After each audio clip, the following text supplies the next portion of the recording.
Assalomu alaykum. Mening kanalimga obuna bo'luvchi qizlar. Mana qizlar, mana bunaqa ipdan to'qiganim sizlarga ko'rsatgan edim, nimchani o'g'il bolalar uchun. Shuni men sizlarga yana boshqatdan boshlaganimga sizlarga ko'rsatib o'tmoqchiman. Bu yerda qizlar men 16-17 yoshli o'g'il bolalar uchun mana shu yerda 380 ta petля oldim.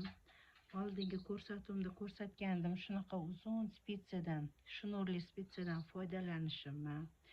Keyin buni qizlar 380 ta ip olganim mening ko'rsatishimdan maqsad bu yerda oldi hamda orqani alohida qilib olishi, ya'ni yengi boshlashdan oldin, yengi to'qishidan oldin mana shu belgi, ya'ni buni marker deyiladi.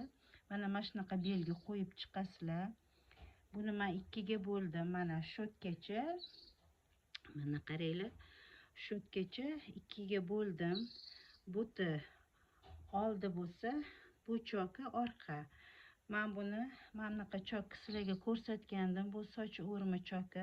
Bu soch o'rimi chokini qaranglar, men har xil joyidan ikkiga qilib o'rnini almashtirib to'qigan edim. Xuddi suvni, dengiz to'lqini hosil bo'ldi. Bu ham chiroyli chok ekan. Agar yoqsa sizlarga maslahatim shunaqa to'qinglar qizlar. Juda ham chiroyli chiqar ekan. Xullas 380 tani ikkiga bo'ldim. Ikkiga bo'lganimda 160 ta petля bo'ladi. 160 ta petляdan 4 ta petlyasini oldiga o'tkazamiz qizlar. Sizlarga shuni aytib o'tmoqchiman. Mana 4 ta petlyasini oldiga, 4 ta petlyasini bo'lsa orqadan olib tashlaymiz qizlar. O'shanda orqa to'g'ri bo'ladi, oldi bo'lsa sal kengroq bo'ladi. Nimaga? Bu oldini sal kengroq olish kerak qizlar har doim. Keyingi chokda buni tugatganimdan keyin sizlarga yeng o'yindisini ko'rsatib boraman.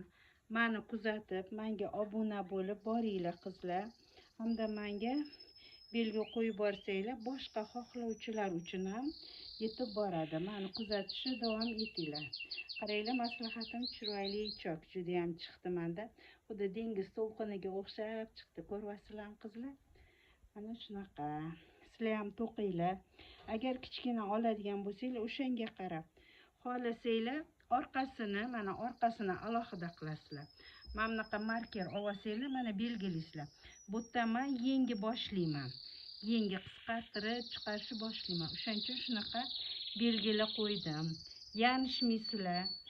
Mana misol uchun bug'doy chokini to'qiganinglardan keyin mana boshqacha chok keladi. O'shani yanishmaslik uchun marker ham qo'yib olasizlar.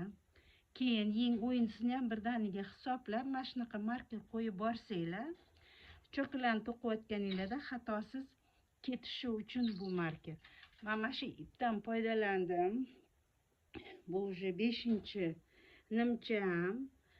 Sizlarga ham maslahatim, mana shu ipimga mos, mana shu spitsadan foydalandim. Ingichkaroq ipinglar qanaqa yo'g'on, qanaqa ingichka bo'lsa, o'shanga qarab spitsa, ya'ni to'qiydigan asboblarni o'zingizlarga olasizlar.